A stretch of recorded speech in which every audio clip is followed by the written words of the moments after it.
Olha, e sobre os caminhos da investigação do escândalo do Banco Master, nós conversamos agora com o advogado e ex-procurador de Justiça, Roberto Tardelli, a quem eu agradeço pela disponibilidade de falar com a gente aqui do SBT News. Muito boa noite, doutor Roberto. Boa noite a todos. Doutor Tardelli, o senhor acredita que esse caso deve ser desmembrado no Supremo Tribunal Federal? Olha, nós temos que pensar que esse é um caso muito grande e que ele pode ser fatiado do que for interesse dos correntistas, que isso pode ir para a primeira instância, e daquilo que for a fraude envolvendo pessoas com prerrogativa de foro que precisam ser julgadas no Supremo Tribunal Federal. Eu acho que o fatiamento não é um pecado mortal a se fazer, acho que é algo que deverá ser cogitado em algum momento, certo? Porque o que interessa ao Supremo Tribunal Federal é julgar as fraudes das quais teria, eventualmente, participação pessoa ou deputado ou parlamentar, certo? Que tivesse prerrogativa de foro. Né? Fora disso, o interesse continua sendo da primeira instância. Tardelli, a permanência do ministro Dias Toffoli como relator do caso é questionada por vários juristas e até pelo ex-ministro do Supremo, Marco Aurélio, com quem eu conversei semana passada. Manter o ministro como relator pode abrir margem para questionamentos na investigação no futuro? Olha, eu quero ser bem pontual nisso. Eu não tenho nenhuma preocupação com a conduta do ministro fora do Supremo Tribunal Federal. Eu acho que todas as notícias, essa avalanche de notícias que vem, elas precisam ser separadas, precisam ser sedimentadas, mas duas coisas me preocupam muito. No momento em que o ministro manda, determina, ordena que as provas sejam levadas a ele, e ele, em uma tarde, numa velocidade de inteligência artificial, remete essas mesmas provas ao Procurador-Geral da República, dizendo ao Procurador-Geral da República que ele, ministro, via graves indícios, fortes indícios de gestão fraudulenta, que é crime, ele cometeu, a meu ver, dois erros primitivos. O primeiro, ele quebrou o que nós chamamos de cadeia de custódia da prova. A cadeia de custódia da prova é exatamente o passo a passo que se deve dar na obtenção da informação lá no momento dos fatos, ou no palco dos fatos, ou no sítio dos fatos, como se quiser, até o seu resultado final dentro do processo. Como é que isso vai ser trabalhado? Nós não sabemos como é que o ministro abriu os arquivos que ele recebeu, quem o fez, como é que ele tratou isso, como que esses arquivos chegaram à Polícia Federal. Essa quebra da cadeia de custódia pode sim comprometer a prova, a validade da prova processual. Quando ele toma conhecimento dos fatos, antes mesmo da polícia, antes mesmo de qualquer atividade investigatória, ele abre os arquivos, ele conclui que há indícios veementes, fortes indícios de gestão fraudulenta, ele toma conhecimento do fato antes do fato vir a ele, como naturalmente deveria vir, posto pelo Procurador-Geral da República. Ele se adianta.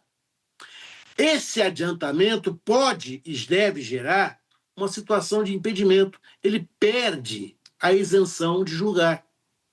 Porque ele já viu isso. Ele disse que há fortes indícios. Se ele afirma que há fortes indícios, claro que ele está comprometido com essa conclusão que ele chegou. O correto, a meu ver, seria que ele se desse por impedido, em razão desses fatos.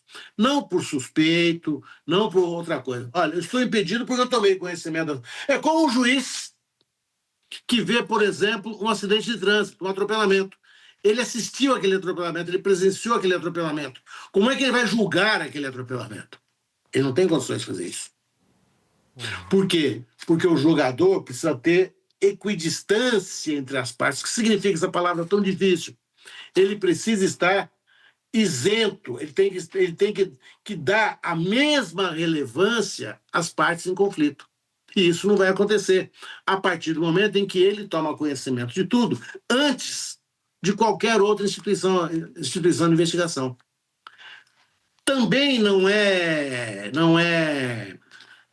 vamos dizer, comum que o juiz escolha peritos.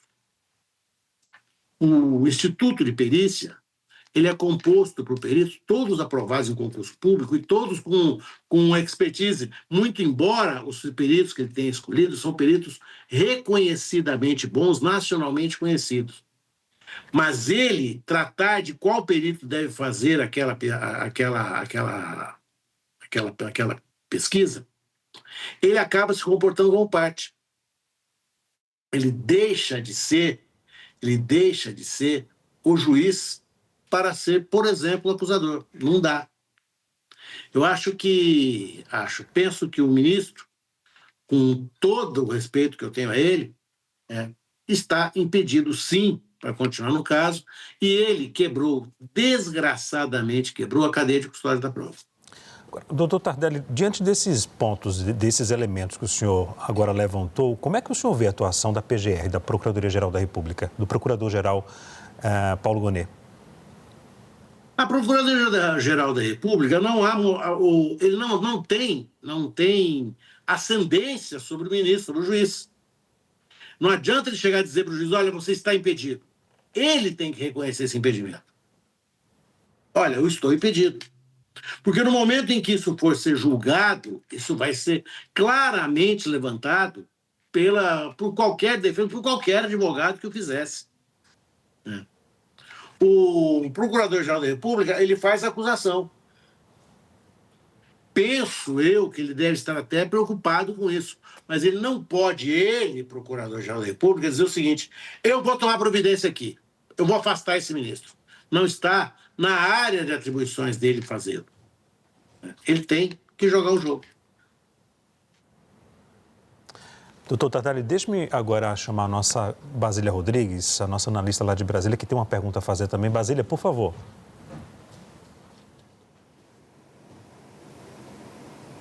Oi, tudo bem, doutor Tardelli? Obrigada pela atenção com a gente aqui no News Noite. É ótimo dividir tela com você. Vou chamar a atenção aqui para uma informação que a gente já divulgou no jornal, porque a gente fala tanto, né, que parece que às vezes as informações se perdem. Mas esta eu gostaria de destacar com atenção.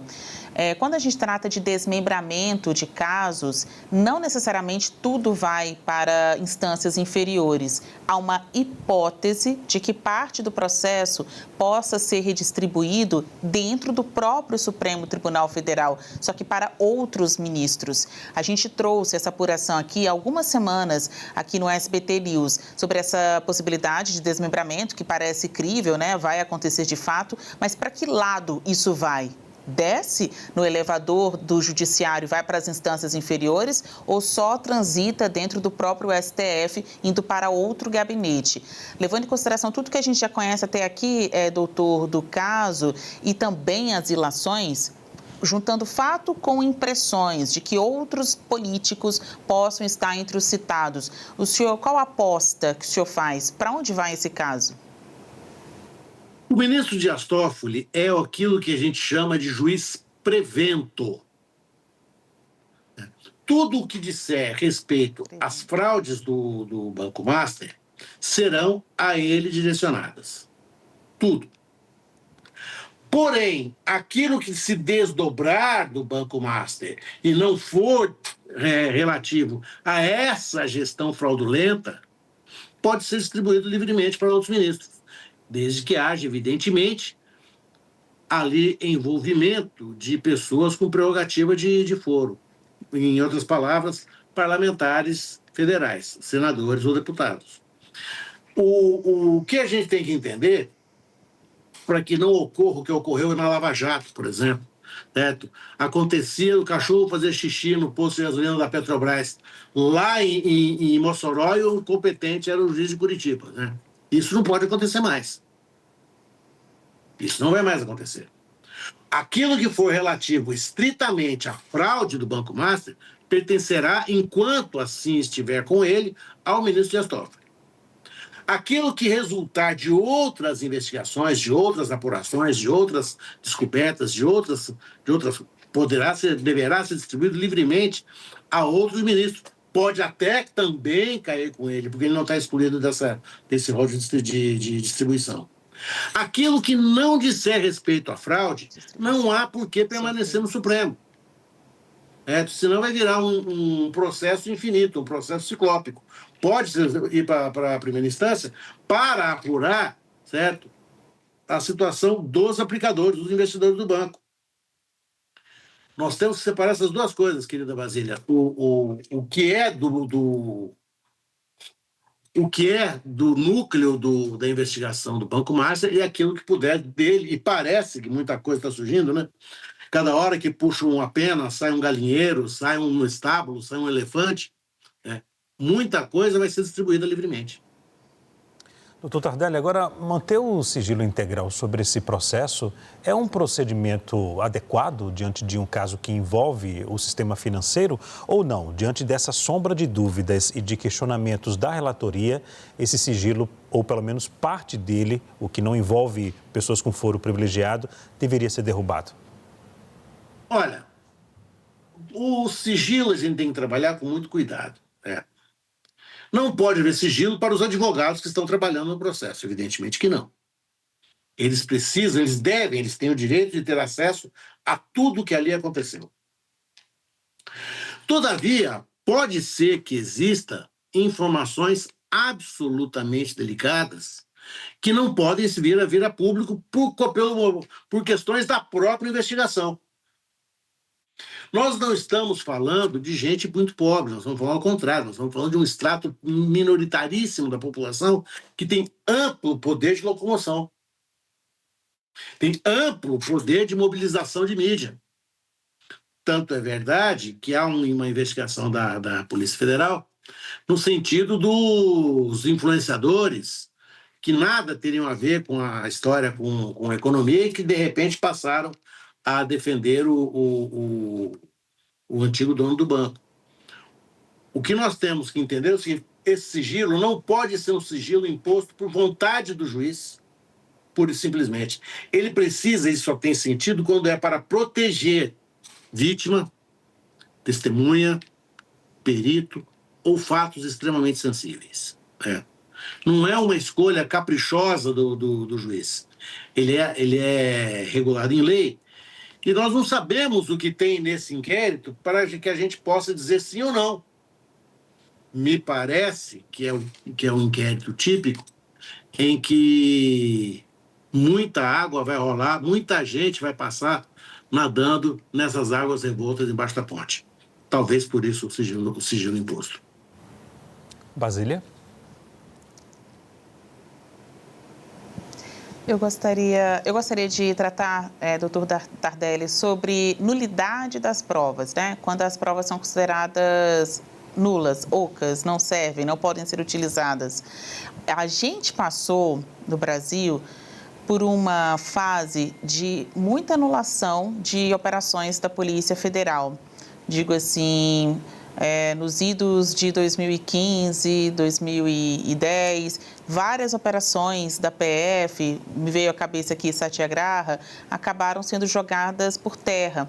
E uma das razões foi pela nulidade das provas. O senhor acha que isso pode acontecer no caso da Compliance Zero? Eu sei que está só no início da história, né? Muitas outras coisas vão acontecer, mas pontuo que nesta semana o ministro relator Dias Toffoli rebateu a crítica sobre possível nulidade do caso, disse que até aqui ele tem rejeitado todos os pedidos da defesa que alegam erro de competência do Supremo Tribunal Federal, vício quanto à ampla defesa, ou, enfim, ou o próprio devido processo legal, que é um uma expressão que parece que explica tudo, né? De acordo com o Toffoli, está tudo sendo cumprido à risca. Ele encerra essa nota dizendo que, mesmo que haja a possibilidade de ir para outra instância, algo que ele só vai avaliar quando encerradas as investigações, ele já fala de agora, sem a possibilidade de ser questionada a nulidade do processo. O senhor acha que isso vai acontecer? Olha, com todo respeito ao ministro Dias Toffoli, as provas que ele mandou, que ele determinou que fossem levadas ao gabinete não poderão ser utilizadas. São provas, a quebra da cadeia de custódia induz a imprestabilidade dessas provas. As provas não podem ser usadas quando ilícitas ou ilegítimas. Ilícitas são aquelas provas obtidas por meio criminoso, não é o caso. Mas ilegítimas são aquelas provas mal trabalhadas. Aquelas provas cuja cadeia de custódia, por exemplo, foi quebrada. E foi quebrada nesse caso. A menos, o Supremo pode dizer tudo, o fato do Supremo poder dizer que o quadrado é redondo, não torna o quadrado irredondo. O quadrado continua sendo quadrado, mas por uma questão de aproximação, por uma questão qualquer que seja, o Supremo entende de forma diversa. Mas o fato em si é irrebatível. Houve quebra da cadeia de custódia. Ainda que ele diga que não, houve. É só olhar o Código de Processo Penal. É importante. Houve, é só olhar o Código de Processo Penal. O Código de Processo Penal, é claro. Quando o senhor fala que as provas vão ser consideradas nulas, isso é muito sério. Isso. Ele é um passo a passo. Ele é um passo a passo. O legislador teve o cuidado de fazer esse passo a passo exatamente na tentativa de preservar a prova. No momento em que esse passo a passo é como... Sabe aqueles programas de receita, de programa culinário que eu adoro, né? Tem na televisão ensinando a gente passo a passo fazer um frango. É aquele passo a passo. Olha, estou fazendo assim para o frango ficar bom. Nós estamos fazendo assim na lei para a prova ficar boa. Agora, se ele dá uma solução criativa, se ele dá uma solução peculiar, se ele dá uma solução absolutamente fora do repertório de decisões, aí a questão é dele. Pode até dizer que não. Pode até dizer que não, mas é. Mas é. Olha, ele pode dizer que ele não está impedido. Ele está. Evidentemente que ele está. Ele não tem, e tanto ele não tem, que ele admite, parece que não tem, ele não diz expressamente, mas no momento em que ele fala, eu indeferi todos os requerimentos. Opa, peraí, como todos? Nenhum requerimento das defesas, então, tinha nenhum valor? Isso é quase uma impossibilidade estatística. Ele está voltado, com os olhos voltados, a uma condenação. Pode ser até o desejo nosso de população, mas não pode ser a atuação do juiz. O juiz tem que ser isento e equidistante. Senão, nós abrimos a porta do inferno para o maior inimigo do judiciário, que não é a impunidade, é o erro judiciário. Nós não podemos errar. E não podemos errar muito mais num processo dessa relevância. Ele está impedido. Ainda que disser que ele não está, ele está. É um fato. Agora, doutor Tardelli, como é que fica agora esse cenário que eu vou apresentar aqui? Com o fim do recesso, o Senado Federal, com a comissão do INSS, quer ouvir o Daniel Vorcaro, que é o presidente do banco, e também outros integrantes. Sem contar que parlamentares solicitaram justamente acesso a todos os documentos, também a dados do próprio celular do Daniel Vorcaro, sobre o assunto. Uma comissão parlamentar de inquérito, ela tem a prerrogativa para investigar. É um instrumento usado pelos parlamentares para poder investigar também, pelo Poder Legislativo. Agora, como é que fica esse cenário? o ministro Dias Toffoli, o Supremo Tribunal Federal, já que o assunto está sob sigilo, pode impedir o acesso desse material aos parlamentares? Como é que fica isso? O material, porque uma parte do material já foi enviada ao Senado e, por ordem do Supremo, esses documentos estão protegidos pela mesa diretora do Senado. Como é que explica isso? Como é que há um ruído aí? Há um órgão que deve investigar, mas também há um outro órgão, um poder legislativo, que tem a prerrogativa de investigar também, de ter acesso às provas. Eu te respondo facilmente. O Supremo não só pode, como deve dizer, olha, isso aqui está trancado sob sigilo. Por quê? Pode ser, não estou dizendo que é, pode, em tese, ser do interesse de algum integrante daquelas comissões tomar conhecimento das provas que existirem contra ele, por exemplo.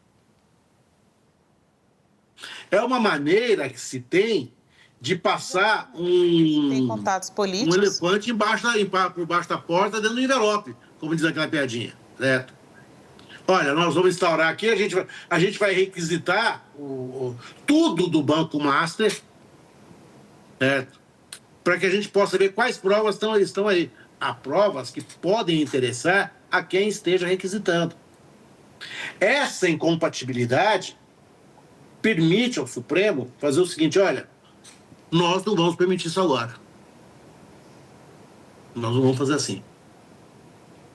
Aquilo que está sob sigilo decretado na investigação, continua decretado na investigação. Outras coisas, algumas coisas foram abertas, a cariação do Vocaro, o depoimento do diretor do Banco Central, candentes. Isso está liberado, já está de domínio público. Agora, aquele nicho restrito e duro das informações consideradas cruciais e que, por serem cruciais, por dizerem respeito até, eventualmente, a segurança e a vida de alguém que esteja, sei lá, se há alguém colaborando ou não, nós não sabemos, precisa ser mantido. Doutor Tardelli, o ministro relator Dias Toffoli, ele pode ceder esse material, mas nomeando os parlamentares que podem ter acesso, por exemplo, a mesa diretora da comissão, o presidente da comissão e o relator, mas ninguém mais pode ter acesso a isso. Ele pode fazer isso? Porque se vazar algum documento, alguma informação, os dois parlamentares serão responsabilizados? Pode. Ele fala assim, olha, isso não é uma questão pessoal, é uma questão funcional. O presidente da comissão pode, o presidente da Assembleia da Câmara pode. Acabou. E eles não podem divulgar. É para que eles tenham ciência. A Basília tem uma pergunta agora. Basília?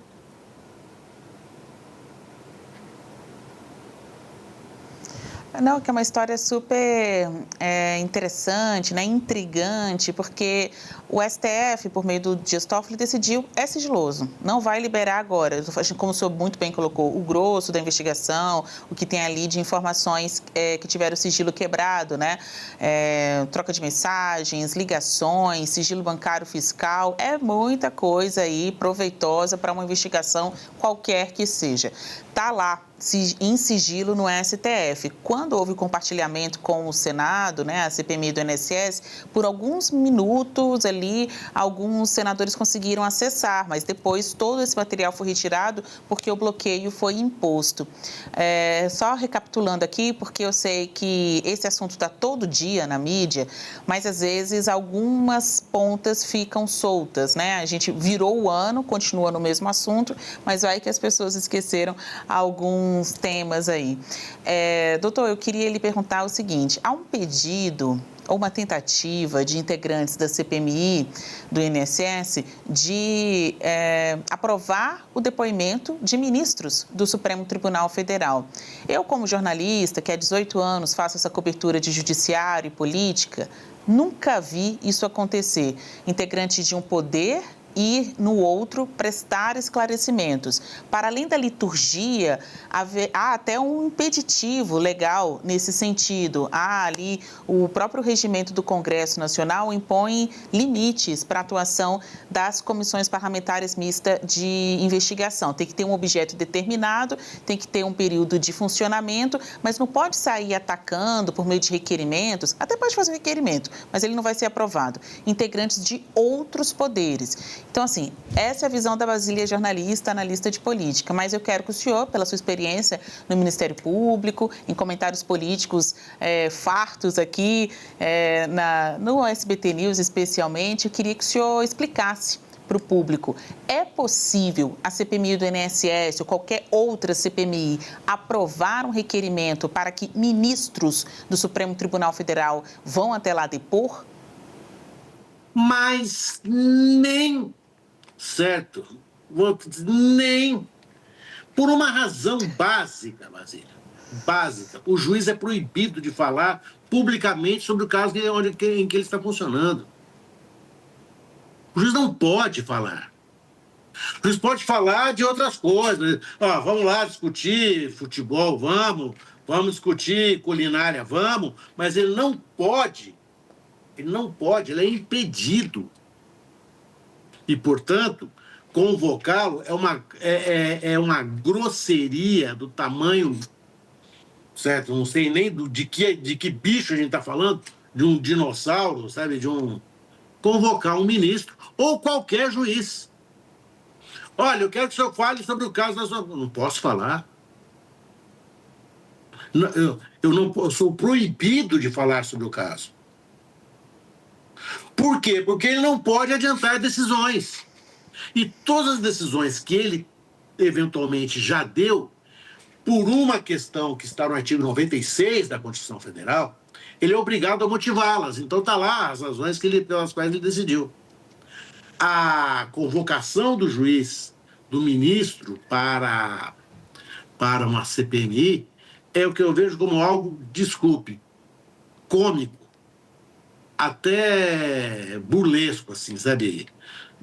A tia do café da comissão vai indeferir, com todo respeito, a tia do café, certo? Ela mesma indeferiria, não seria de grande esforço para isso, não. É grotesco. Doutor Tardelli, como passar para a sociedade que a investigação será técnica, sem interferência política, diante de várias autoridades citadas de diferentes poderes? Olha, técnica ela precisa ser, porque você tem que apurar um fato, esse fato é técnico. Você tem que situar esse fato no tempo, no espaço, isso é técnico. Você tem que imputar autoria, isso é técnico. Não há como tratar politicamente a existência de um fato. Ou houve gestão fraudulenta ou não houve. Agora, o Supremo Tribunal Federal é um órgão político também. Ele é o guardião da Constituição. Ele age, eu sempre me questionei até que ponto é vantajoso para o parlamentar ter o Supremo como sua instância natural, porque não tem segunda instância, não tem recurso. É Bolsonaro que o diga. E todos os demais que foram condenados no golpe. Por isso, há envolvimentos de políticos, claro que há uma questão política, mas a questão central, a questão da acusação do fato e da defesa do fato, de que eles vão se defender. Porque uma coisa a gente tem que tomar muito cuidado, muito cuidado. Nós não podemos transformar o fato num juízo moral negativo. O que eu estou querendo dizer com isso? Se houver uma denúncia contra Avocaro ou qualquer outra pessoa, há que seja de um fato objetivo. Olha, aconteceu isso ou não. Se ele recebeu político, se ele recebeu senador, se ele recebeu o Mágico de Oz, isso não interessa. Interessa dentro do fato que nós estamos conversando. Senão, isso começa a fazer água. E é o que interessa para muita gente que não quer que essa investigação vá para frente. Certo? Você começa a misturar fatos que não têm relação com aquela investigação que está sendo feita. É claro que um ministro, enquanto autoridade que não pode se recusar a receber um deputado federal, um senador. Ele também é uma autoridade. Agora, receber não há problema algum. É ato do dia a dia, da rotina do juiz. O problema é o que se combinou, o que se fez, se houve alguma combinação, como parece no caso lá da Lava Jato. A Operação Spoofing parece ter demonstrado que haveria indícios graves desse conluio, dessa combinação. Então, aí essa situação é diferente. Agora, nós precisamos situar o fato dentro do processo. Do que nós estamos tratando? Nós estamos tratando de uma fraude, de uma gestão fraudulenta. É disto? Então, vamos cuidar disso. Okay. Todo o resto, fique para as outras colunas, que não a coluna do Supremo. A coluna do Supremo tem que ser técnica. Claro que vai haver um componente político, é inevitável que haja. Mas a questão jurídica precisa sobrepor a qualquer outra. Ok. Doutor Tardelli, muito obrigado mais uma vez, pela presença aqui no SBT News. Obrigado pela clareza das ponderações também, pela clareza das afirmações, sempre com muita prudência.